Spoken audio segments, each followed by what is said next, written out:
I have been working in this area for some time, and the goal for the discussion today and moving forward is to get us, again, like a good understanding of the dependencies, impacts, risks, and opportunities, frameworks for reducing impacts and reversing nature loss, then transforming financial decision-making using the TNFD LEAP approach, and some practical insights from examples.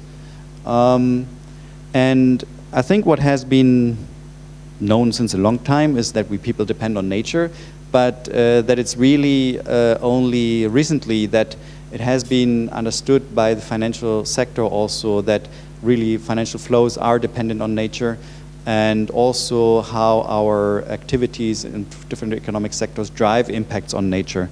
And this graph nicely shows how the different sectors of our economy are interlinked with nature, and is a graph from the IPCC and IPBES joint working group report, where the links between also climate and nature were highlighted.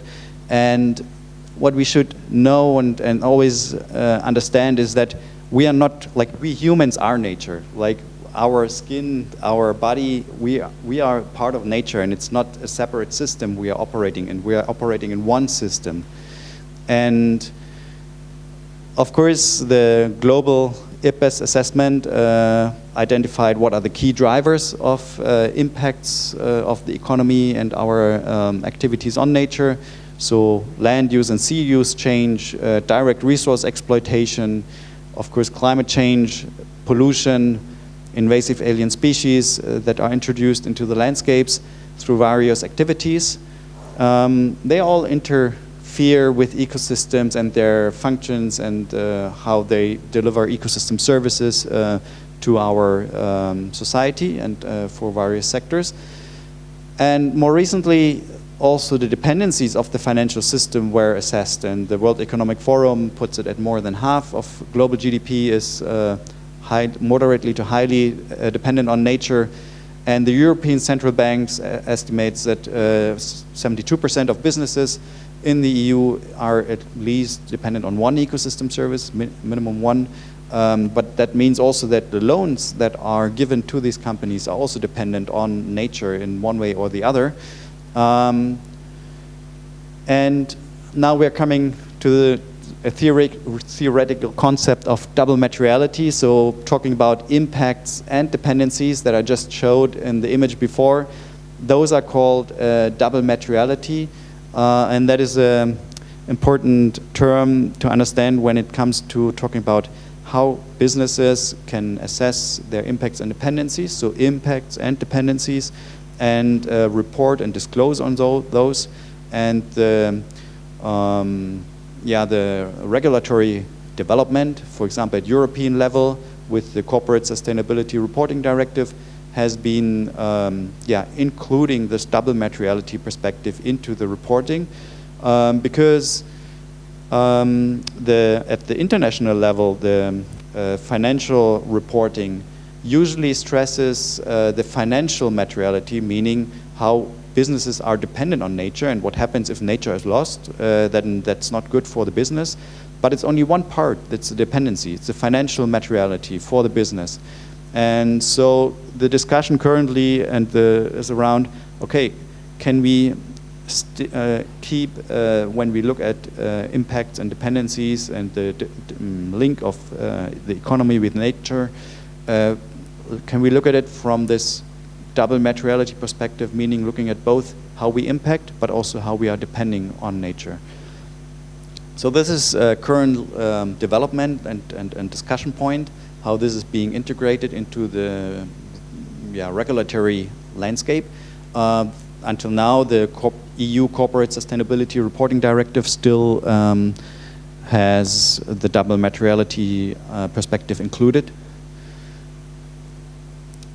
And yeah, what does this mean for different economies around the globe? So this assessment of dependencies, now looking at dependencies of the economy of ecosystem services, that's the financial materiality, was done for the different stock markets around the world.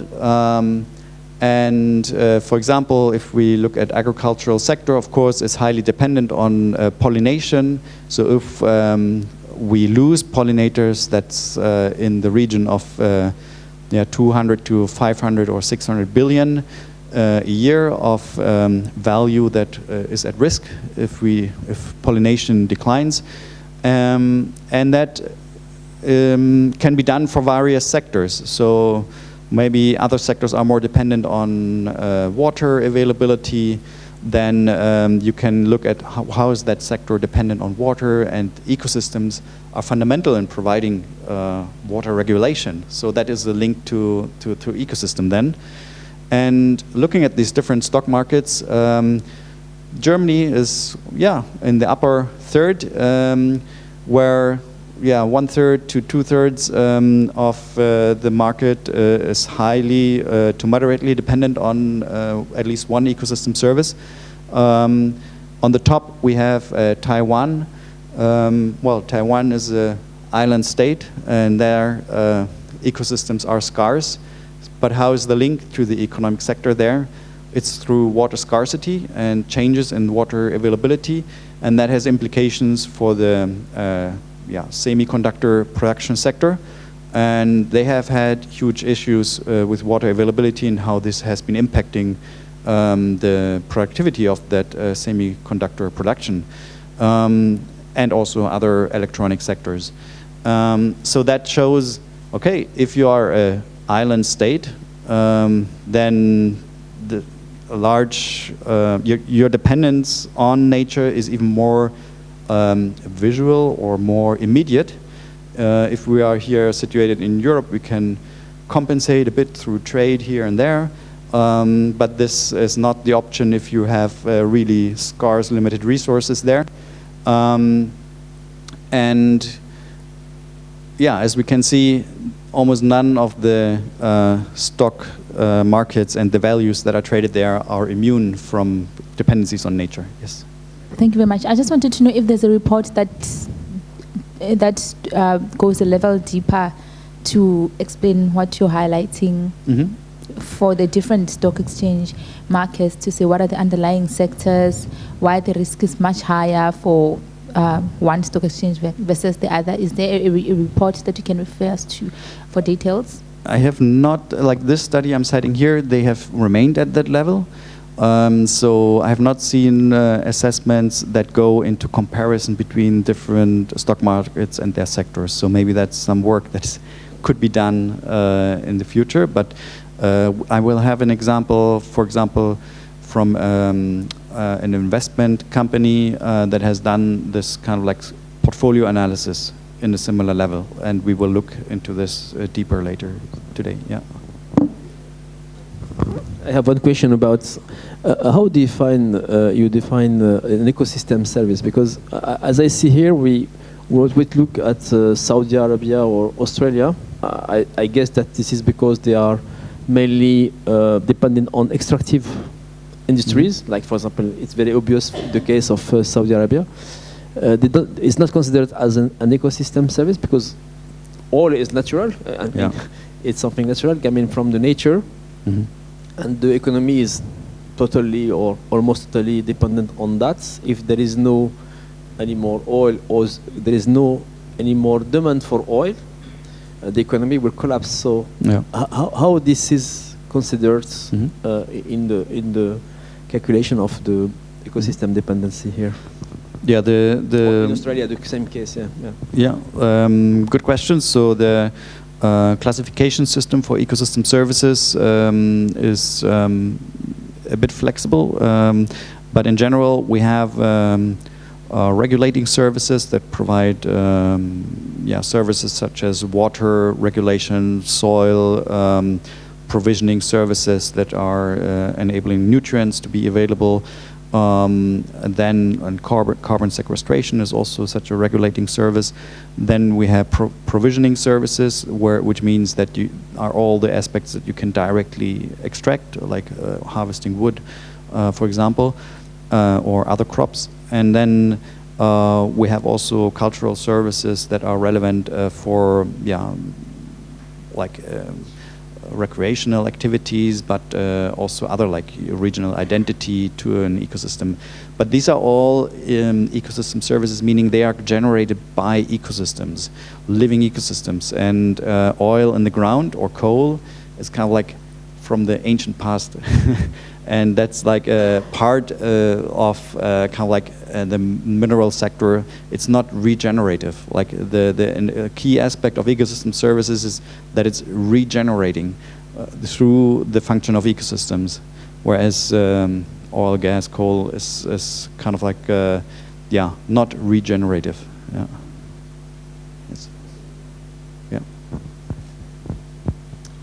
I really like this comparison, this study, because I think it could also add a lot of value to us as banks, because in as much as we are here and we sort of understand biodiversity finance or nature finance, but our colleagues within the banks don't really have this understanding. So I think an illustration like this that could maybe be replicated for banks to say for DBSA specifically, this is your level of dependency on ecosystem services, this is the risk, your exposure. It would really help, and also just to benchmark again against other IDFC banks as well. It would help. So maybe there could be an opportunity to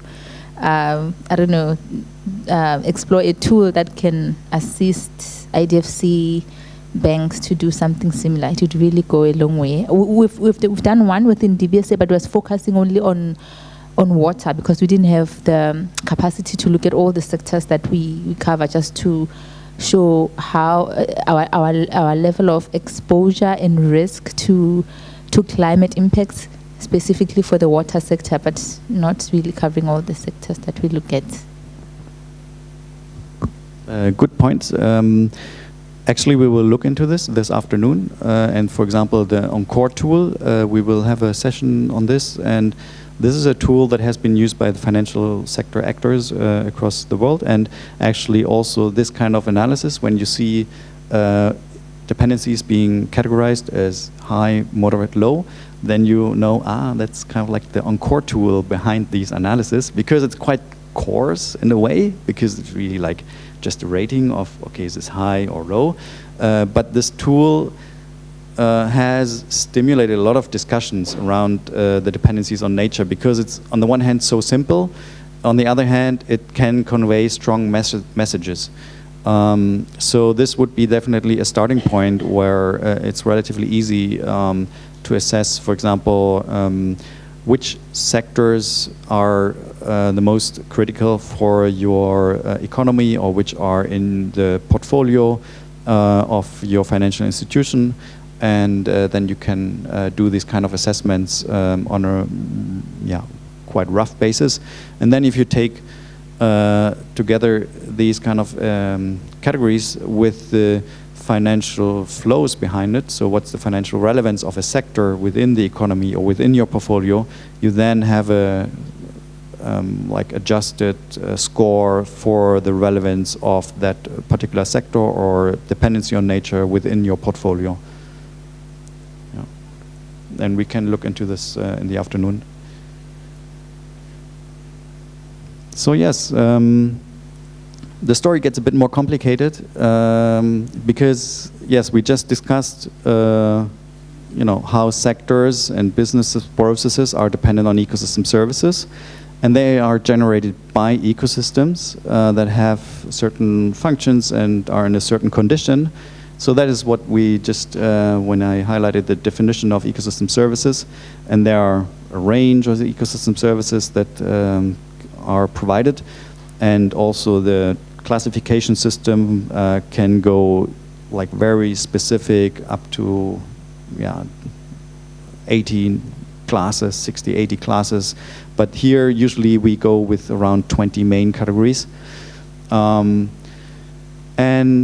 But these ecosystem functions and conditions are of course impacted by the planetary boundaries, meaning kind of like what is the overall state of our planet. And we all know that climate change is having a major influence on the condition of ecosystems and their ability to provide ecosystem services. So through this impact of climate change, where we already exceed the planetary boundary, is putting pressure on those ecosystems and the ability to provide ecosystem services relevant to sectors.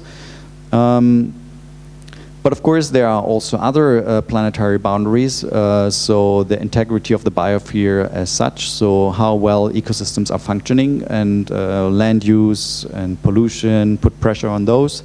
Also already exceeding our, with planetary boundary, meaning the capacity to regenerate and to maintain a healthy state to provide all these benefits and services.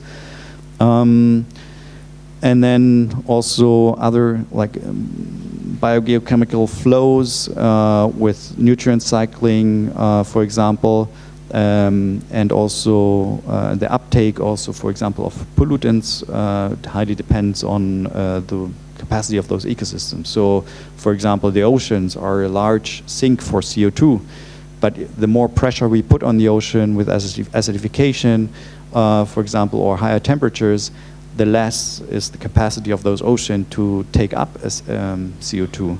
So we are currently losing 50% of the capacity of the globe to take up CO2 on the natural scale, natural systems, with the oceans being the largest sink for CO2 that is currently supporting us to mitigate climate change. But that capacity we are losing.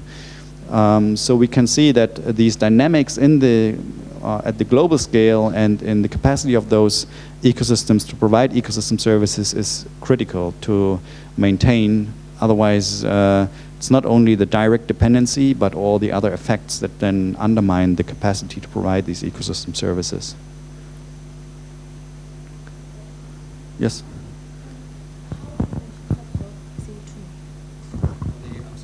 Yes, one. And then two, what is the difference between ecosystem services functions and ecosystem services? To the second question, it has been a long debate in academics. So with functions, usually scientists describe, okay, independent if that ecosystem is providing a benefit to humans or not, it is functioning as such. So even if we would not exist as humans, that ecosystem would just continue doing its function as growing trees. It becomes an ecosystem service from a definition from a human perspective. So if it has a use for humans, then it's kind of like a benefit to humans, and then it's an ecosystem service. But even if we would not, if humans would not exist on the planet, these ecosystems would still function, or better. But we would not need ecosystem services because the demand by humans would not be there. Yeah. So it's an anthropocentric concept, looking at nature from the perspective of using ecosystems in a way that benefit people. And the first question, that if the huge ocean surface is interacting with the atmosphere, and this surface of the ocean, CO2 is absorbed by the water surface, and then cool water can absorb more CO2 than warm water. And so then with the ocean currents, with the cool ocean currents, it's dragged down into the deeper ocean.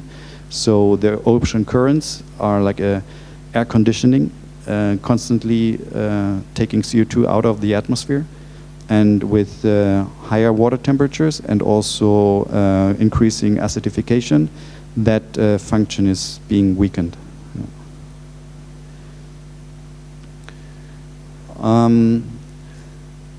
Recently, just last month, the European Bank or European Central Bank, together with other researchers, published this study on the vulnerability of the European banks to ecosystem degradation and climate change. Again, looking at the different ecosystem services that have been assessed for different regions across the world. and basically also what is the financial relevance of these ecosystem services. So again here, thinking of the double materiality concept, we are now looking at the dependency of the European banks on these ecosystem services and their financial materiality. So meaning if a sector is highly dependent on nature, like food and agricultural sector, but their economic relevance is relatively low as compared to other sectors, then this will show up rather small here, and which is the case with pollination. So of course we all are dependent on food, so it's a huge and important sector for the economy in Europe. But the banking sector as such is, in financial terms, is only dependent on this ecosystem service to a very small extent. And that is not meaning that it's not relevant, but that the investments and loans into these sectors are relatively small compared to investments and loans for other sectors like manufacturing and industries, or in chemicals and steel and automobile industry, for example. And so this is another aspect why it's important to, when we talk about materiality, to make these distinctions. Okay, financial materiality shows that what is the financial relevance of an ecosystem service for a bank, but it doesn't necessarily mean that you could do without the food sector. It's still highly relevant for your economy and for our well-being. It's just that the financial relevance within that banking sector is relatively small. So, and we can see with the blue high dependency, of course, within the euro area. So within Europe, the different sectors play an important role. But the red and the purple colors and all the others indicate a large part, like around more than around 50% of those dependencies are outside of Europe. Therefore, central banks are strongly in favor for disclosure regulation for companies that address also the supply chain of those companies. So the dependency on nature and impacts on nature, not only within your own site of operation, so for example a factory in Germany, but actually also the supply chain where all the resources that are imported to do this manufacturing are having huge implications across the globe. And so this is also highlighted kind of like by this graph, this importance and relevance related to other sectors. And again, this differentiation between financial materiality and the importance in terms of physical dependency is highlighted by the fact the red here is all the financial materiality related to ecosystem services in North America, meaning North America is a big trading partner of the European Union, and then hence the financial materiality of those ecosystem services in North America are relatively bigger than, for example, Africa. The green part here is very small. Central America and South America is also very small. But again, this doesn't mean that all the goods and products Europe is importing from Africa and South America are insignificant. It just means that their financial materiality is smaller in comparison to the financial materiality from imports and from North America. But of course, if you look at the sectors where these imports are coming from, so highly agriculture and forestry dependent sectors, they are very highly dependent on ecosystems and their services. So this is kind of like important to keep in mind when seeing such assessments and analysis that are increasingly coming out, and also around the discussion on assessing impacts and dependencies on nature. Then we need to keep this in mind. What does it mean? Is that now physical dependence? Is this financial materiality, financial dependence? and how do these graphs depict these kind of like aspects, and what stories do they tell? And a study by the World Bank and kind of like assessed what is the change to GDP if we lose ecosystem and their services. And the largest impact on global GDP, so change by 2030, so it's not that far. If we have a partial ecosystem collapse, so basically continuing with business as usual, what is the change to GDP? And as we can see, sub-Saharan Africa is impacted the most, then followed by South Asia, sorry, then East Asia, Pacific region, Latin America, Caribbean, Middle East, North Africa, Europe, and North America. And again, it's important to keep in mind, okay, what does GDP tell you? It tells you the financial relevance of certain sectors within the economy and the financial turnover. But of course, even though the change in GDP in North America and Europe is quite small, it doesn't mean if we could do without nature. As highlighted before, more than half of global GDP is dependent at least on one ecosystem service, and if we lose that one ecosystem service, basically the economy would collapse. So yes, it is possible to do these kind of like assessments on how GDP is impacted by the loss of nature, but it is not, it's showing like the change in financial materiality, but of course we would have major problems if we would lose pollination. So it doesn't tell the full story if you have these kind of assessments. And here you see that, which of those sectors or ecosystems and ecosystem services are most relevant for these different regions. So forestry sector, pollination, fisheries, and other drivers. So you see that in general these kind of like ecosystem-based economies or sectors are more relevant in the global south.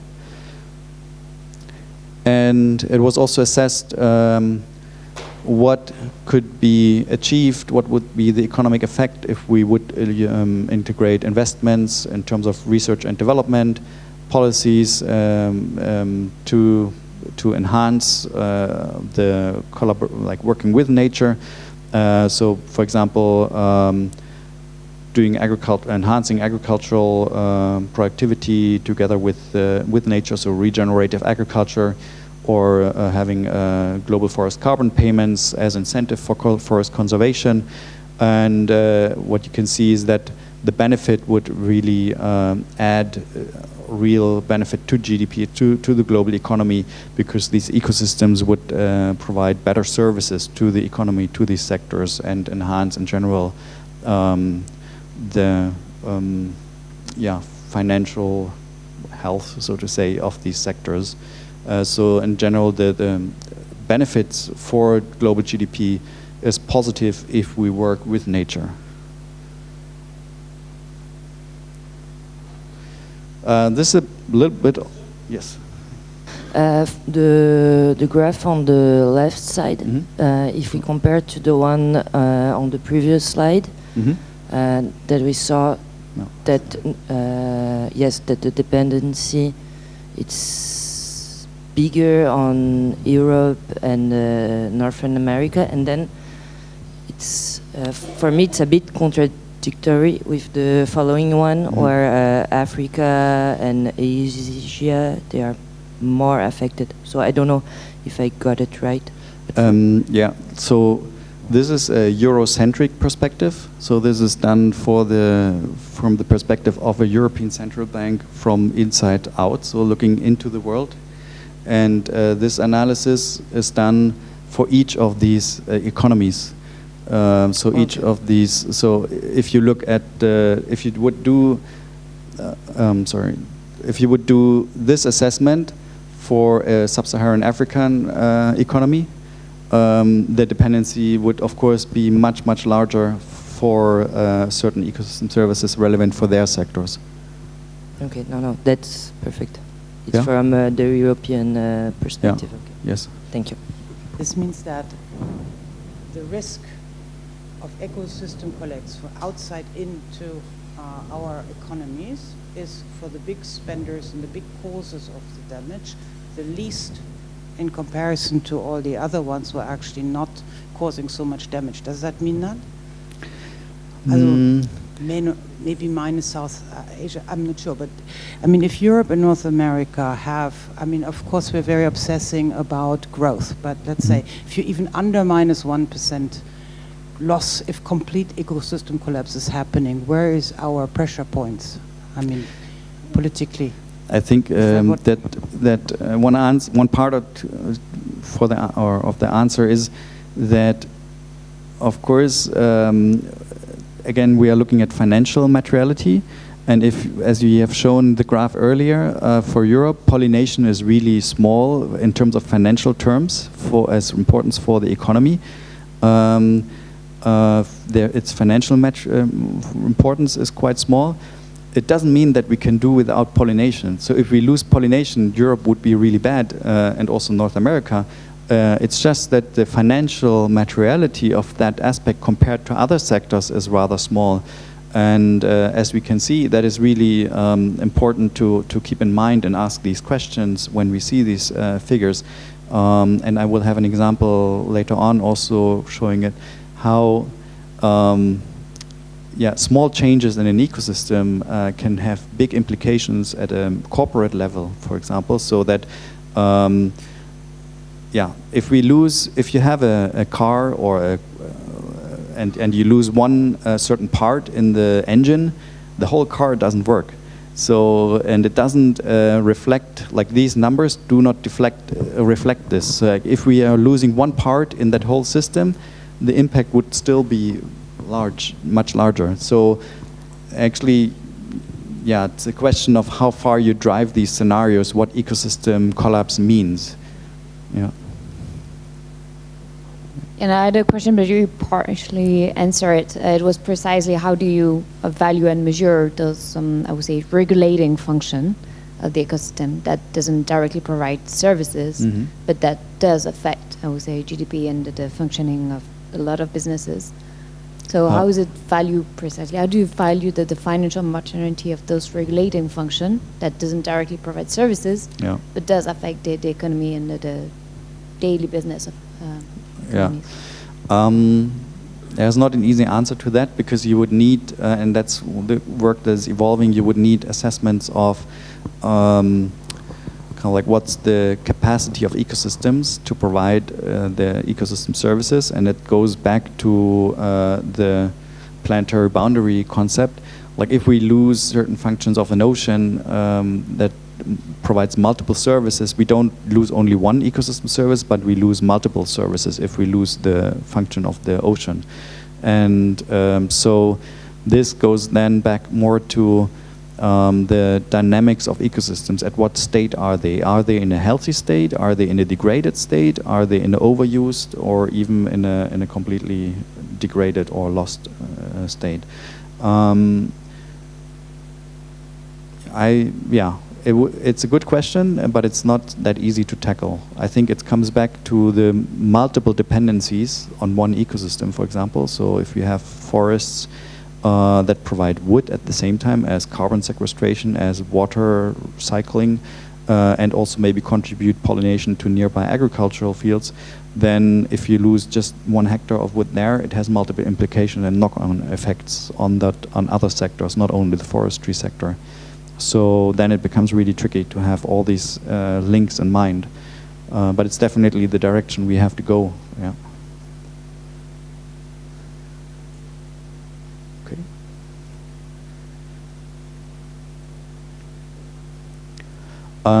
It's a little bit of a old study, but what it nicely shows is, okay, this is how we measure GDP, and according to how we measure GDP, economies are improving and GDP is going up. But if you account for the losses of our ecosystems, basically it means we are constantly taking from ecosystems their capacity away to provide a healthy economy. And if we would correct GDP for those losses of ecosystems and their services, then we would have peaked kind of like GDP growth already in the 80s.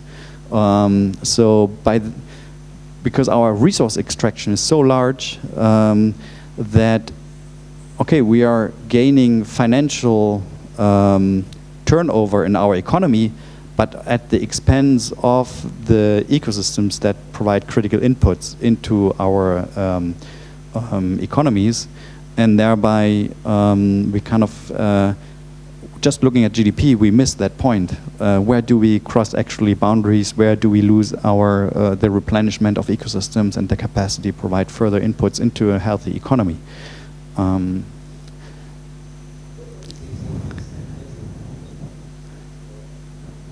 In this, well, it's like the area of forests, the state of river ecosystems, the soil productivity. It's general indicators on ecosystem extent and condition. It's not very, like I would say, you get better data on this today as at that time, but it's just the general idea of when you integrate this, it changes the whole story. Yes, yeah.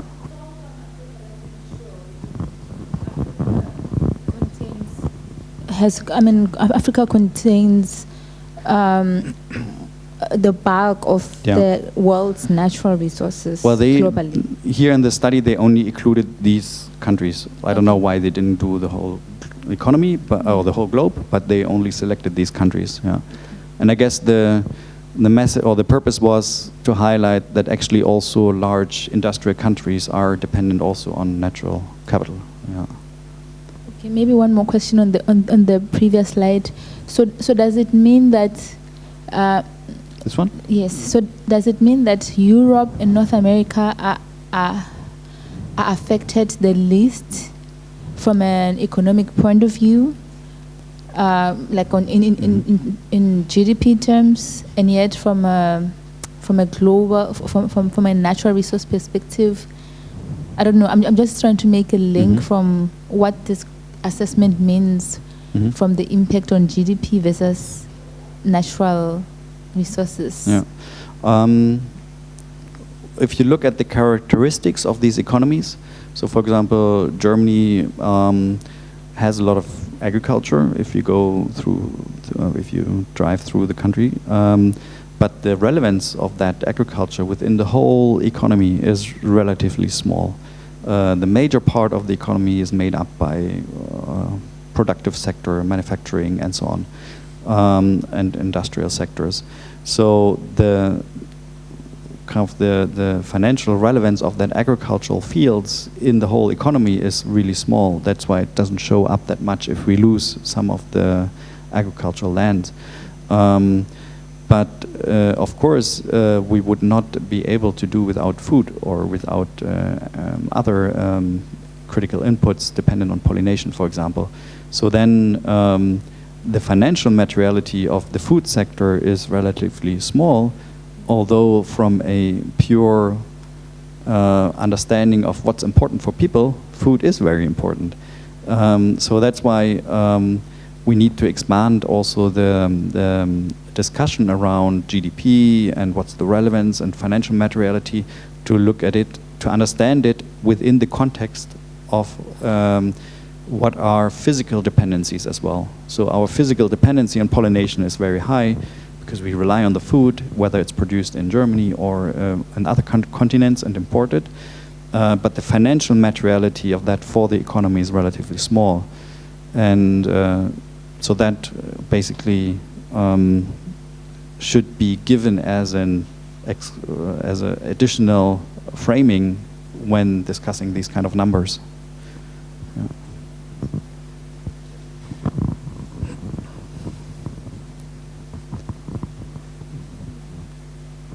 Okay, so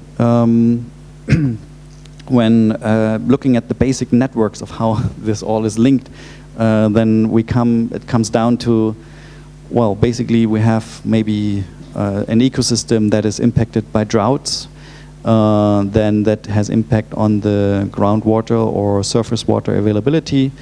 This has impacts on the farming sector, or also if it's, for example, some resources that are input to other sectors, has also impacts on other sectors.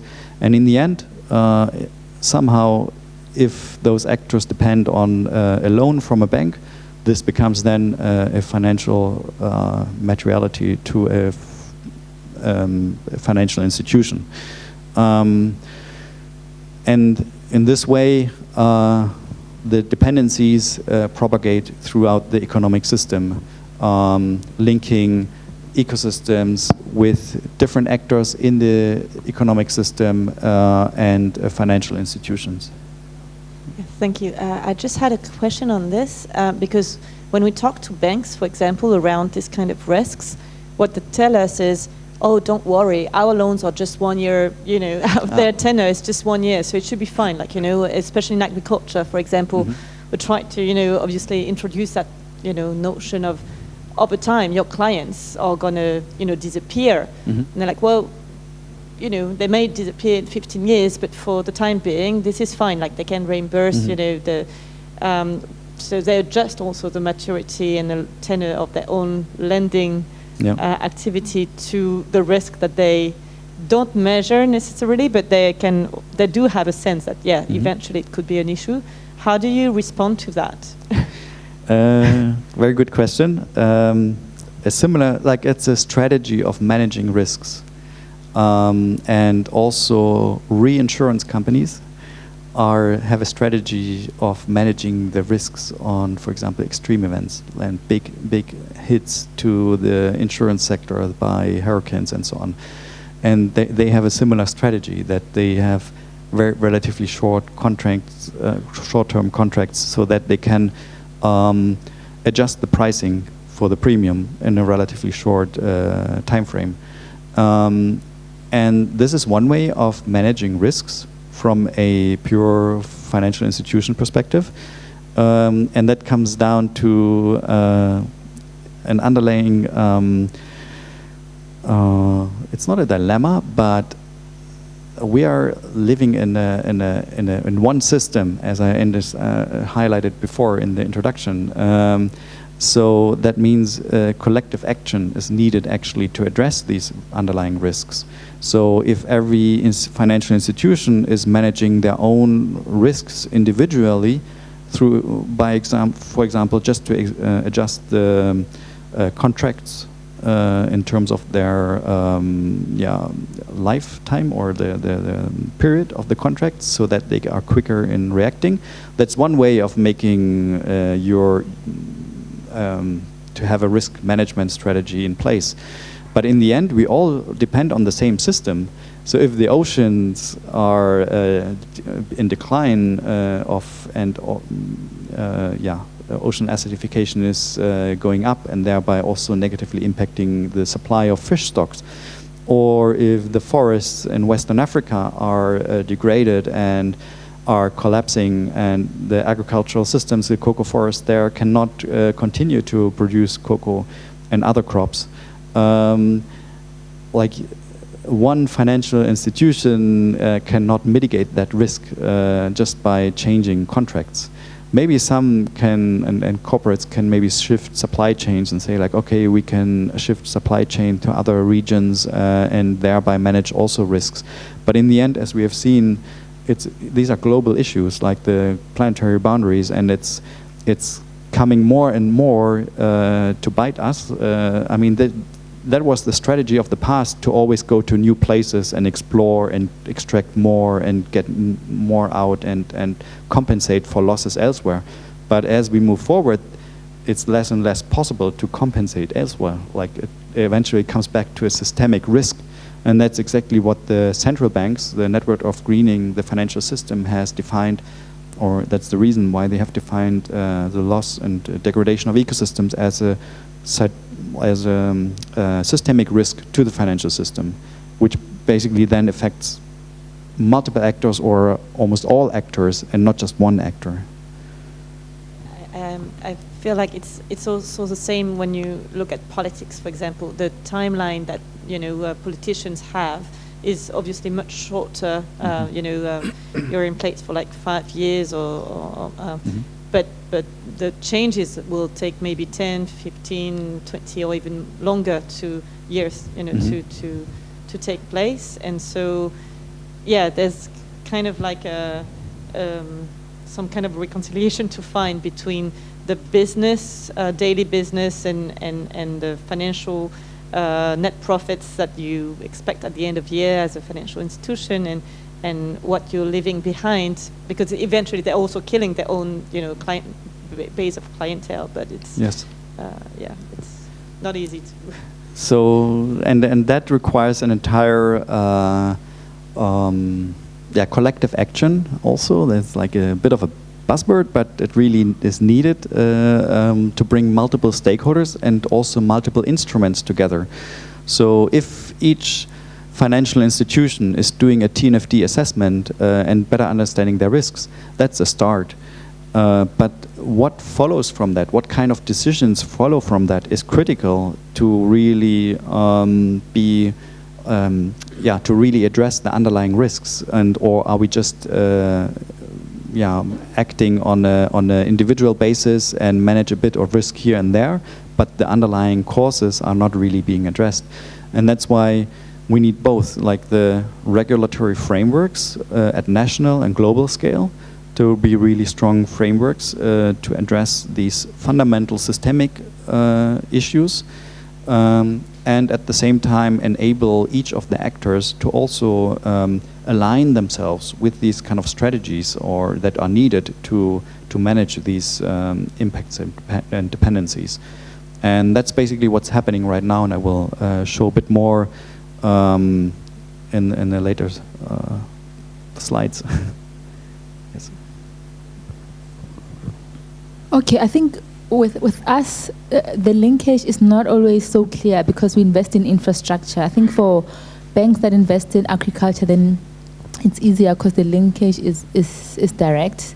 So the questions that we often get asked is, okay, how does supporting nature reserve linked to, how is that linked to our core business infrastructure, And it's not always it's not always so clear to say how does conserving nature enhance our business offering. So the exercise that we did that focused on the water sector, it kind of helped a bit because water infrastructure is one of our core sectors. So the idea was to show how, for example, floods affect our grey infrastructure down the line, but it's more like a long link that is not so clear. So I'd be just interested to learn from other colleagues how their experience has been in terms of linking the dependencies on nature to their core business, especially where it's not so clear. Is there a question to your colleagues or also to... If anyone has got anything to share.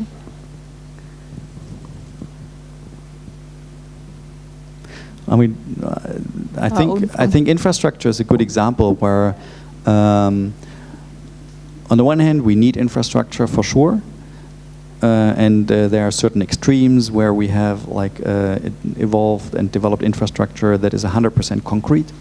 But there is the possibility to link infrastructure also with basic functions and services of ecosystems, and so integrating water infiltration into the soil sealing. And I have a case study on this where New York saved $1.5 billion US just by instead of expanding the existing water drainage system because of increasing rainfall intensity and more soil sealing. The capacity of the sewage system or the water uptake is limited, and it's overflowing the water drainage system. And so the option is either to make the whole drainage system bigger to take up even more water, or you just implement green infrastructure, meaning opening up some of the soil sealed surfaces and providing spaces for infiltrations that not even that much water is actually entering into the drainage system in the beginning.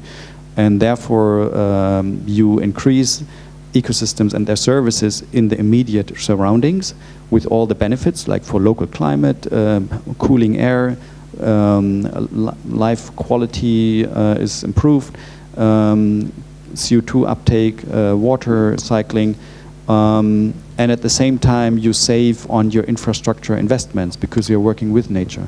And I think we need to move more towards these models. It doesn't mean that all infrastructure with concrete is bad, it's just how it is being designed in synergy with nature has huge potential for more smarter design and cost savings and more efficiency and also lifetime of the infrastructure. Yeah. And I think in addition, I think what is very crucial for infrastructure projects, especially maybe what you're doing, right, environmental social impact assessment. For example, if you build like a, I don't know, like a road, for example, through like the rainforest, etc., that you really took consideration like the natural water flows. That in the same infrastructure project that you consider them, that there's an outflow, etc., of water, that it doesn't, with the next heavy rainfall, will not deconstruct right away your highway again, for example. So there are a lot of different little measures, in addition to what Johannes said, which you can consider even in the design phase. So that's why I think the ENS assessment is quite important, and also feasibility studies, etc. So it takes a lot of time and resources, yes, but at the end, like, it will be more resilient. No, I think this is like the overall goal as well. Okay. Okay, so also the SDGs, of course, are important guidelines for our national priorities and global priorities. And summing up the current discussion, basically it means that conserving our biosphere, and the basis is the basis for our society, and in the end the basis for our economy. And the network for greening the financial system is a network of more than 140 central banks that have done this assessment on what's the relevance of ecosystems for the financial sectors, basically using similar assessments I've indicated before. And they have come to the conclusion that if we lose ecosystems and their services, if ecosystems continue to degrade, it's not, as told before, it's not just a matter of, oh, it might hit a financial institution here or there, but it's really a systemic risk for the entire financial system, similar to climate change. And therefore, from this followed all the NGFS work until now around how to address nature-related risks, how to integrate it into scenarios. And this has been a game changer for the financial system and for financial actors, because if the central banks determine something as a systemic risk, there are certain obligations of financial institutions to act upon on those risks and to assess them. And so, for example, the European Banking Authority then has published guidance on how to address nature risks. And even though maybe some of the regulatory environment is currently being weakened a bit around the reporting, for example, of companies on sustainability reporting, for financial institutions, it's quite clear that they need to continue to look into these risks. Will not go away. And then, of course, also private investors of private financial institutions, if they give out large loans, they want to understand the risks related to these loans, and so they will ask these questions also to their clients in the future. So the perspective on nature and the link to financial materiality and risks will be there. It will not go away. I'm quite certain about that, because with the increasing risks we are running into with the loss of nature, I think, yeah, not all financial institutions, but many will address these risks. And yeah, as said, of course, it requires a certain understanding of these risks. So not only looking at financial materiality, but also the physical dependencies and what implications this has. Coming now to more the global level of where we are heading. As we all know, the planetary boundaries are being exceeded, increasingly ecosystems being degraded, and I found that graph quite interesting. Here we have all wild mammals being around 4% of the global biomass remaining. The other global biomass of mammals are humans, and then the largest part are the mammals that we eat. So that's how we are currently, the world we are living in. So if you see a fox somewhere in a forest, it's in that part here. You're very lucky to see one. If you see a dolphin in the sea, it's also around in this one. But most likely you will see a mammal on your plate coming from here somewhere. But that's the current biomass of the planet in terms of mammals that we currently have.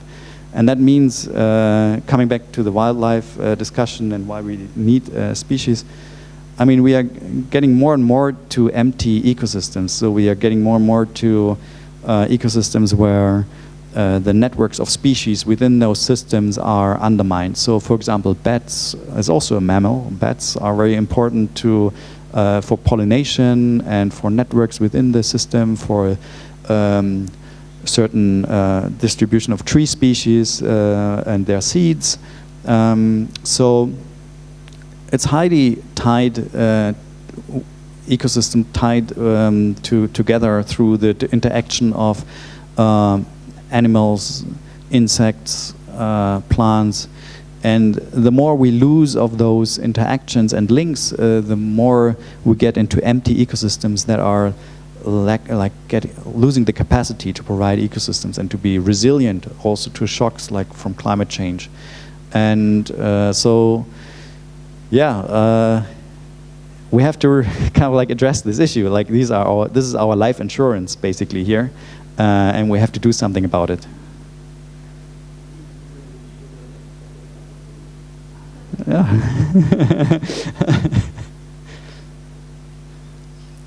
and this might be, I mean, this is a bit like like very kind of like a simple narrative, but in the way it's also a narrative that is somehow linked also to reality.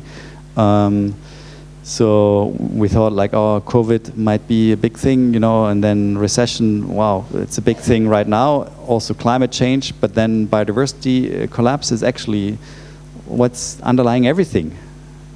Yeah, the challenges we are ahead, and I already mentioned it, the global assessment of the International Platform on Biodiversity and Ecosystem Services, IPBES, has produced now multiple assessments on the state of nature at the global scale. This was the global assessment, and yeah, some of these main findings that provide the basis also for a lot of regulations we are currently seeing in being developed is, for example, the key impact drivers impacting biodiversity loss, or impacting ecosystems and driving biodiversity loss. So these impact drivers are now the foundation for the Task Force on Nature-Related Financial Disclosure being addressed there. How do business operations or finance or investments contribute to these kind of impact drivers? And also the global assessment assessed what is the current state of the ecosystems, their conditions, and we see decline in almost all aspects of ecosystems. I think there was like currently the headlines, oh, the sea turtles managed to be like one of the species has been able to recover based on conservation efforts. So this is like also big news and big headlines on the IUCN Congress, I guess, and showing that we can also reverse these trends. But if you put that next to all the species and all the ecosystems that are degrading and being declining, then this is very few where we see these changes and improvements. And what is also important to know is that, of course, we have these direct impact drivers, which are currently being assessed and addressed and by disclosure frameworks. But we have to work also on the indirect drivers that are underpinning these impact drivers, and like, of course, related to demographic development, cultural developments, technological developments, institutions and governments, and governance, and conflicts, and basically related to values and behaviors of us people in our societies. And so the IPBES assessment did not stop there, but they had the assessment on multiple values of ecosystems and biodiversity. They had recently produced the Nexus assessment, looking at the interlinkages between water, ecosystems, and climate and other aspects. So where are the synergies? And also recently published the transformative change assessment, looking at how can these impact drivers be changed or being addressed, including behavioral change, societal changes, cultural changes that are part of that equation. So when we talk now about financial flows and financial instruments, and also about reporting and disclosure, this is really just scratching the surface of if you want to really make those instruments work for bending the curve, basically, for changing the degradation of ecosystems and the loss of biodiversity, and to transition to a more sustainable society. And yeah, so I can recommend taking a look into these different IPBES assessments, as they provide critical input to our understanding of the linkages of society and economy and financial flows with nature, but also what does it mean for transition plans, for example. What does it mean if we want to change the pathway of an organization or of the economic system. Now from this high level, I want to come a little bit to more specific examples on impacts and dependencies. And as mentioned already earlier, food supply is an important topic, highly dependent on ecosystems and their services. And since we are here in the Mediterranean area, I brought the example of olive oil production, where the prices have quadrupled over the last 4 years for olive oil, and we can see that the production of olive oil has gone down, and in the really pushing the provision of olive oil on the market. And it's not that you can just go to other regions like outside of the Mediterranean and get olive oil somewhere else.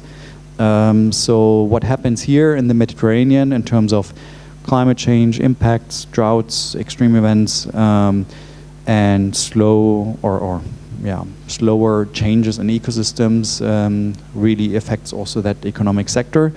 And it's not that the trees are being impacted directly from the drought, but it's that the stress of the heat effect or the drought effect on the trees make them susceptible to pests of fungi and other pests that make the trees to die. and also to negatively impact the productivity of the trees. Maybe not all of them die, but also the productivity goes down. So what happens in a region like this really has an influence on the global market of such a good. And of course, we see that also for other goods like cocoa production.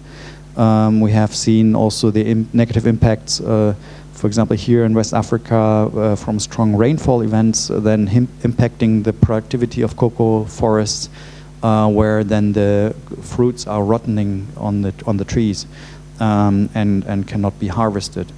And that also led to a similar high increase into the global market price for cocoa production. And it's also here that you cannot just simply switch your supply chain to other regions. I mean, it's also in this context, it's clear that also we have to address the issues in that particular regions, and it clearly shows maybe in the earlier assessments at the relevance of these sectors for the European scale, the financial materiality doesn't show this high up, but these changes are fundamental to these regions where they are happening and to their economies. And even for the consumers in the supermarket, I mean, this is now in German, but basically what it said, it was a note on the storage desk there with where the coffee was presented. They explained to the customers, the prices of coffee are going up because of the weather issues in the regions where the coffee is being produced. So you can see it's not abstract anymore to our consumer, like to us consumers, but it's now really reaching also the everyday consumer in our economies, that these issues hit them, and that, for example, inflation of goods and services are being driven by these effects as well. And this also indicates, okay, climate change is having an impact on nature, and nature then cannot provide these services. So we have really to think climate change and biodiversity and the functioning of ecosystems together, and address these issues in a combined strategy. Now coming again to an example where the financial materiality is interesting to look at versus the physical materiality. So there was a flood event in Slovenia. Slovenia is a small country and in Central Europe, and having some mountainous regions with some rivers running in between. And so of course the economy and the production sites there are usually also then somewhere in a valley and maybe closer to a river, as for this production site here for manufacturing parts for automobiles. And it's a specialized manufacturer for a specialized part that is needed in the automotive industry and in the cars.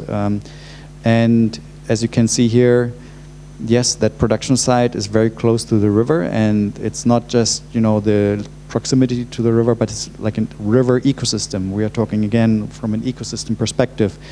And of course, like with a major flood event here, this site got hit, and maybe the loss there for the site directly was maybe 20, 30, 40 million. It doesn't really matter. But the parts that were produced here in that site could not be delivered to all the other manufacturing sites across Europe. And for that large automobile producer, that meant a loss of 150,000 automobiles that could not be produced over several months. And they themselves stated in the press that this was related to a loss of about €500 million. So just this one site being exposed to these extreme events and situated quite in a exposed position here had significant knock-on effects on the entire supply chain.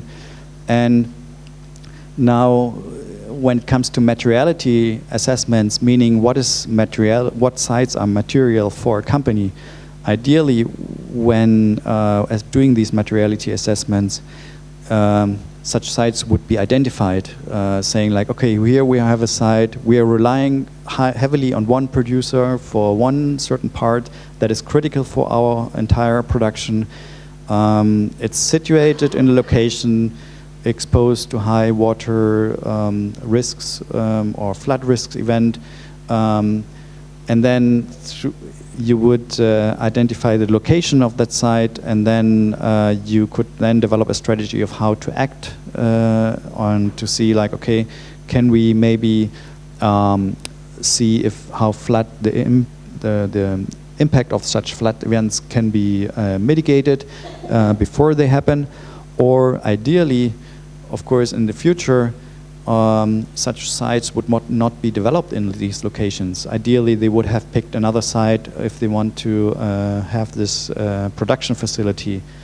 And so we hope that having this perspective on risks and dependencies will lead to more forward-looking decision-making also to mitigate these kind of impacts. But of course, it's a mixture here again, climate and nature. Many would say flood events and extreme events are already addressed under climate. Yes, that's true. And that's why it's important to link both. Like if we do climate risk assessments, it's often linked to also ecosystems and their services, and about ecosystem degradation being enhancing or increasing the impact of climate events. So when it comes to strategies of how to address these kind of risks, climate and nature should be addressed together, and then also strategies that follow from there. And this we contributed also to the sector guidance on nature positive from the World Economic Forum. We looked at approaches to impact accounting for decision making, but also looked into providing this case study to that report. Another example is the impacts of supply chains, in this case mining. So of course we are driving forward with the energy transition. That's sure that this is needed, but also this energy transition requires mineral inputs, and these mineral inputs have also their footprint. And this assessment looked at, okay, which mining operations are there already on the African continent, and which mining sites are also already being designated to be opened in the near future, because the demand for these minerals is there. It will not go away. And then one can do these kind of assessments. Okay, what's the impact profile of a mining site? There's a direct impact where the mining is happening, but then it has other effects around that site. And there's a radius. One can assume that this has larger effects.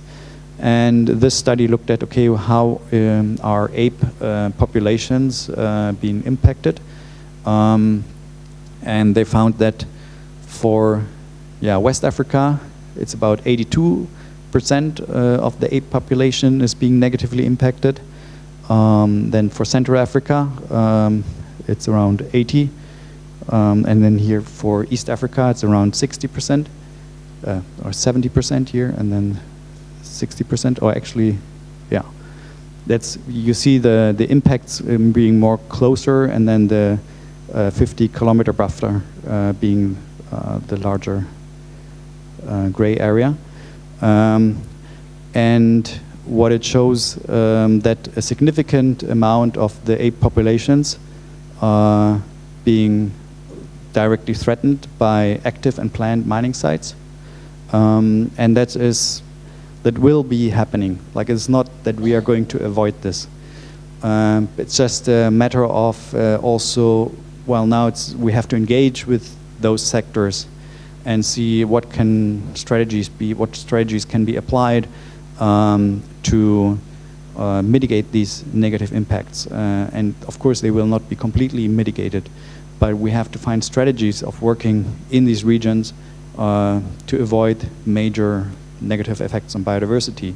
And as I indicated earlier, I mean, this is just one species, but it's it's representative for all the species and the ecosystems being impacted by these mining activities.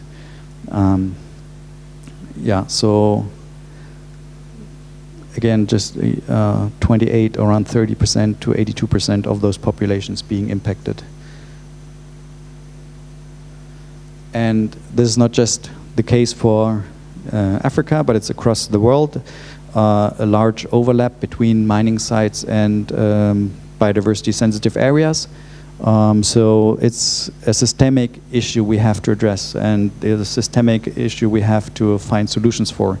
So we cannot say, oh, we are just ignoring the mining sector. The mining sector should get better, and we have all the renewable energies that we are deploying, and we are on a positive track because we are increasing our renewable energy production.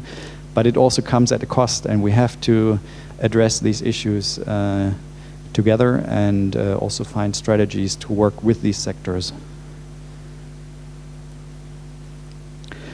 And then coming back to Taiwan, as indicated earlier in this graph, with the exposure of the stock market to the dependencies on ecosystem services. This is now zooming into that sector or that economy, and clearly showing water risks being an issue for several regions in Taiwan, and the freshwater withdrawal having been significantly being negatively impacted, that having a pressure on those producers in those major industrial parks. And yeah, you see that these alerts were also, there are systems in place to highlight when the system is critical under stress, water stress. And then they have measures in place to prioritize certain sectors for water use. But that means that this comes also at a cost, that other sectors cannot produce as much, or that local populations are negatively impacted. So it really highlights how these dependencies really can hit an entire sector or the entire economy. And yeah, that up to a large part of the global semiconductor capacity is situated in Taiwan, and therefore exposed also to these risks. So when we think now of discussions around supply chain security, it's not only COVID, or it's not only geopolitical issues, it's also the water availability nature that is disrupting global supply chains increasingly. And of course, not only the dependencies. In South Korea, for example, the increase of the expansion of semiconductor production is also having large negative impacts on the ecosystems, and that's also of societal concern. So here we see, on the one hand, the physical risks, but on the other hand also transition risks in terms of that there might be legal obligations that these sectors are being hit with, or liabilities that are related to impacts on the environment that become higher on the agenda also for these kind of nature-related issues. Now, from these practical examples, bringing it back to the theory and kind of structuring our thinking around it. So here we have, well, let's start in the middle. Ecosystems and the species are kind of like our natural capital as a stock that we have as a existing resource, for example. And this is providing ecosystem services in various ways to our economy and to ourselves. But then our activities also from society and economy is having impacts on these ecosystems. So as I explained already earlier, these are the key impact drivers identified by IPBES. And from these interactions, impacts and dependencies lead to transition risks, physical risks, and in the end, systemic risks as identified and defined by the Network on Greening the Financial System. And basically, the Task Force on Nature-Related Financial Disclosure is providing a framework of how to address this entire system, how to assess impacts and dependencies and the risks that derive from that.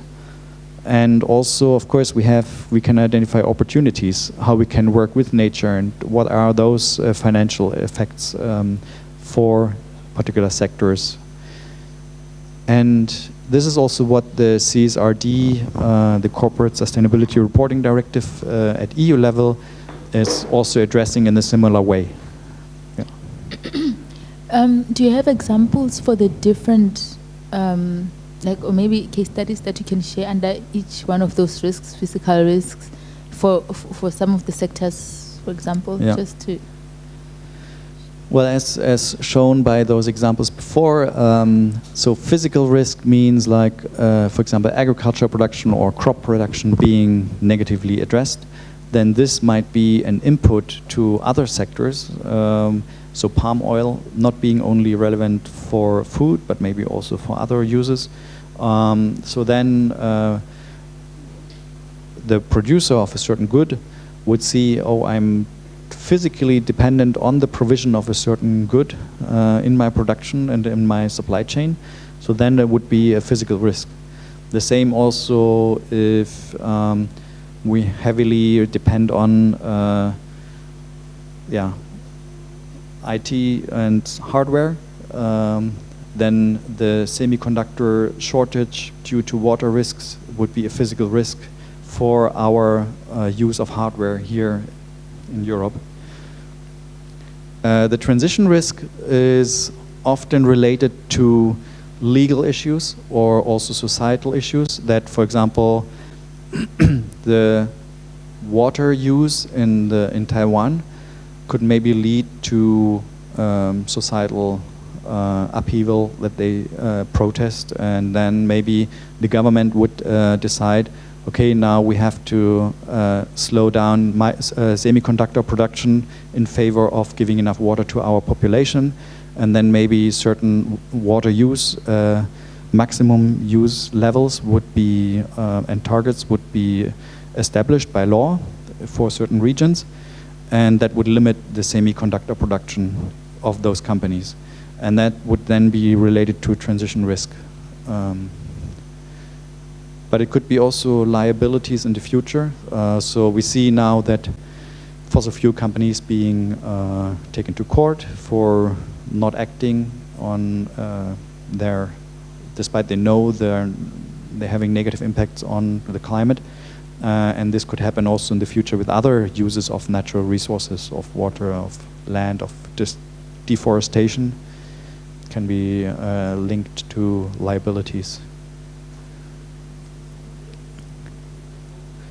Yes, and also as I explained before, if these linkages are just only a certain risk for a particular sector or for one financial or some financial institutions, it's not a systemic risk. But if it's actually scaling to become a risk, that it's actually a risk for the entire economy, for entire country, for the interlinkages between financial institutions, then this becomes a systemic risk. Yeah.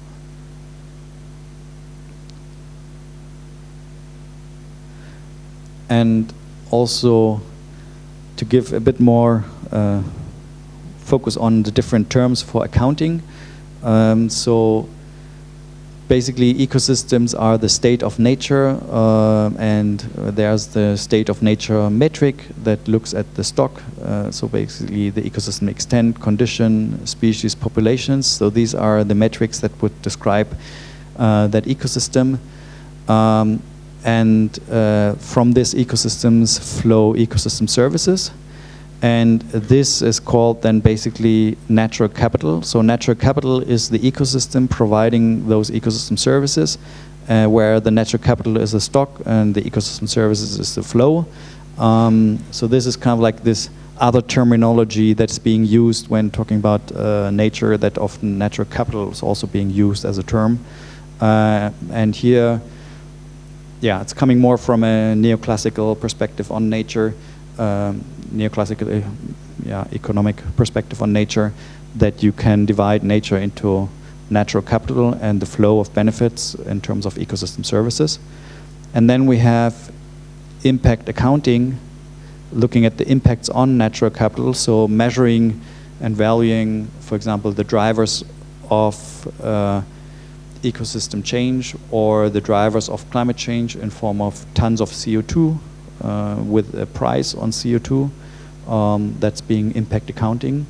Or you can estimate the land use footprint in terms of square meters or hectares, and also put a price on what is the loss of ecosystem services in terms of monetary values that's being lost. And so that's the impact accounting part. So these are different ways of accounting for nature, and I think it's helpful when discussing measuring nature for various reasons, whether it's for assessing impacts and dependencies or also for informing investment decisions. It's quite good to understand, are we talking now about addressing the impact drivers, or are we talking about the state of nature as such? Is that the natural capital? Like, is it the hectare of forest that we have? Or are we talking about the services that are coming from these ecosystems? Yes.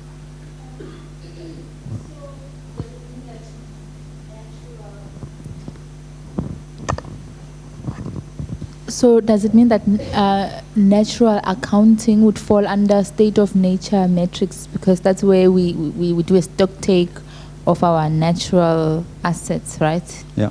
So it's different to natural. Okay, so natural capital. I'm trying to understand the difference between natural capital and natural accounting, because I know that with natural accounting we try to quantify and do a stock take of our natural assets. Yeah. So with natural capital, measuring and valuing impacts. Sorry, I'm just trying to understand the two. Do you mean national accounting? Natural. Yes, natural accounting. Yeah, usually you call it natural capital accounting. Capital accounting. Yeah. And there's also this UNCEA framework on the accounting of ecosystems, and there that's clearly defined how the natural ecosystems should be integrated into national accounting. So basically that's looking at the stocks of a country. So these are guidelines established by the UN Statistical Division together with scientists and with accountants of how for example, looking at the GDP could be also expanded by including also whether your natural environment, your natural capital in your country, how it evolves over time, whether it's going up or down. So that's the purpose of the system of environmental accounting from the UN, to actually have a measure for these kind of indicators also for the national level. And then that's basically looking at the assets as the stocks of ecosystems in your country. And that's part of the national ecosystem accounting. And then, of course, you can also look at the ecosystem services that are provided from these stocks of this natural capital, and then how they contribute to the different sectors. And that's then going more into the direction what we looked at earlier. That would be impact accounting. When you now just of the going back. Impact accounting is looking at the impact drivers. So basically, when you do CO2 emission accounting, that's impact accounting, looking at, okay, X tons of CO2 being emitted contributes to climate change, but also as a driver for nature loss. And then also the land and freshwater use is also a measure of how much are you using nature, how much is that impacting also nature. Same with pollution, is also a driver of ecosystem degradation. Resource exploitation, so that's commonly also already included in national accounting, so how much wood is being extracted, for example. And these are all drivers to nature loss, so to say.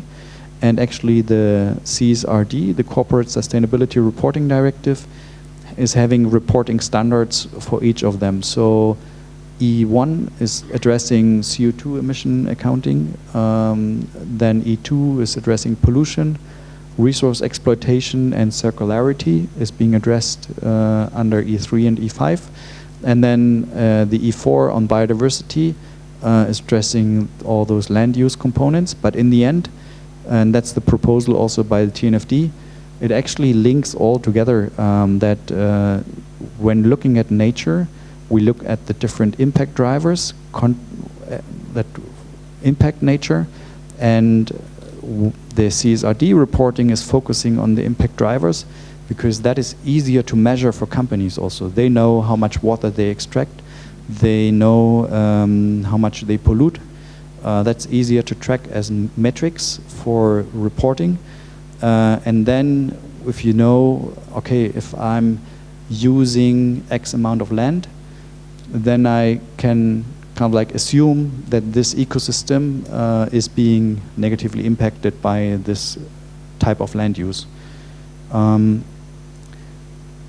But are there countries that actually that can report on all these metrics at a national level, who have well-recorded figures of their natural capital and also the impact account, like the accounting? Yes, that's, for example, under the UNCEA Convention on Ecological or Environmental Accounting, about around 90 states are members of this accounting and are implementing these accounting measures for accounting or ecosystem accounts at national level. So the EU and its member states are, for example, part of it, and in Germany it's already implemented, so you can go to the website of the statistical office, and there they are reporting ecosystem extent and condition accounts for the all of Germany. And they move soon into also reporting ecosystem services.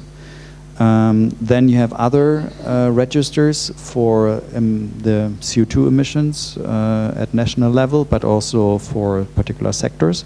And these are then used as guidance for policies. For example, which sector needs to improve in terms of CO2 emission reductions. So this is then reported under the topic of CO2 emissions, climate change. But of course we have also indicators on land use, soil sealing, pollutants, resource exploitation. So yes, these systems are being established at national level for a range of countries. Maybe not every country is doing it yet.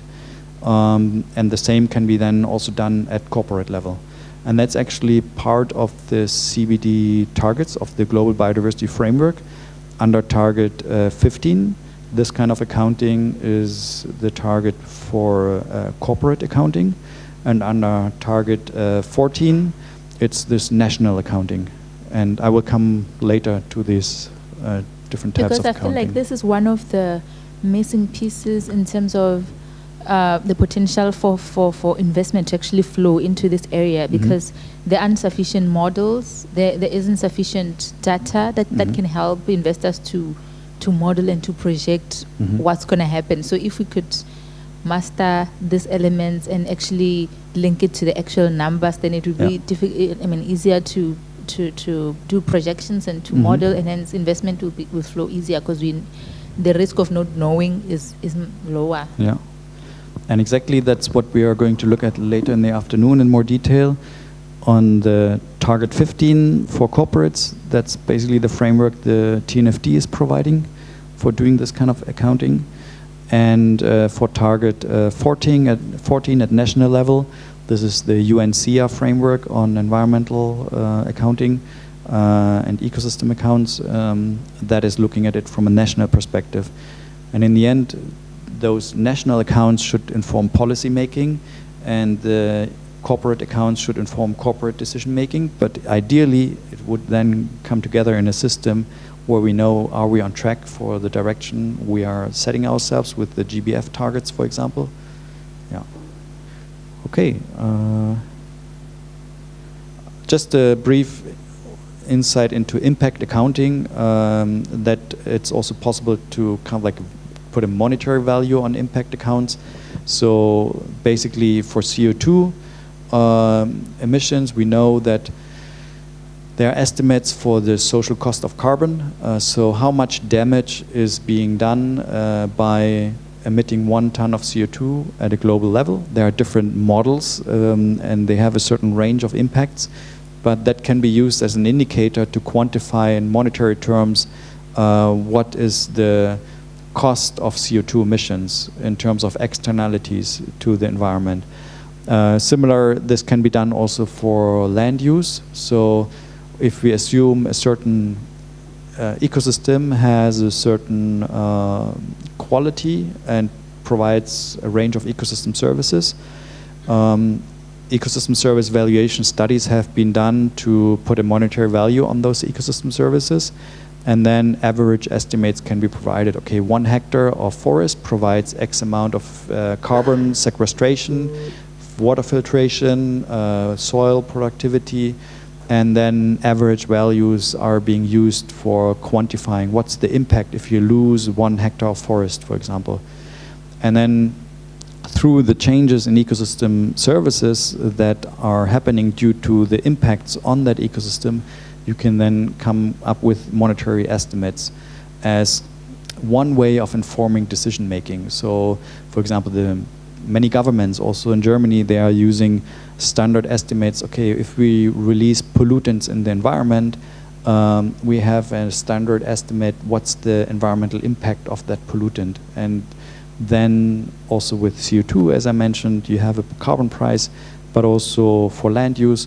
And then this helps inform also the assessment, the impact assessment of policies, for example, is what is the negative impact of a policy or what is the positive impact of a policy. That's done in many ways to identify, does the policy and deliver more benefits for society or does it deliver more costs for society? And this is now broken down also. You can break it down to corporate level to look at these different impact drivers, and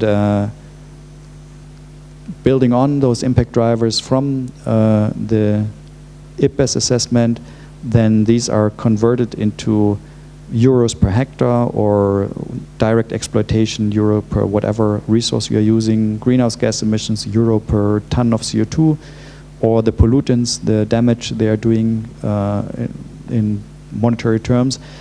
And with this, you can kind of integrate this kind of impact accounting into decision making of corporates to express, okay, we can report as under the CSRD, we can report these data points, these metrics, we convert them also into monetary values and disclose, for example, if we have a disclosure of the profit or the loss a company is making, you can also disclose how much are the externalities of that related to your operation of your company. And this is one way of making use of the reporting data for strategic decision making. Yeah, okay. With this, oh wait, I'm going forward. Oh, this is repeating it? Yeah, sorry. With this, I would then end, I think, this part of the morning session, because then this links back to strategic decision-making also on transition plans. Where do you have possibilities to influence your decision-making? And on the one hand, as discussed, there are different ways of addressing risks, but we can also integrate or identify opportunities. So, for example, nature-based solutions can help you working with ecosystems and the services they provide. And then also transition plans should also look at the impact drivers, how you can reduce the impact drivers that are negatively impacting nature. So there are different entry points for transition plans to address this entire system. And we can have a look at it a bit further along with the other sessions we are going to have. Okay, so this would be the end for now, and then yeah, I would look into the next part would be looking into frameworks for reducing impacts and reversing nature loss.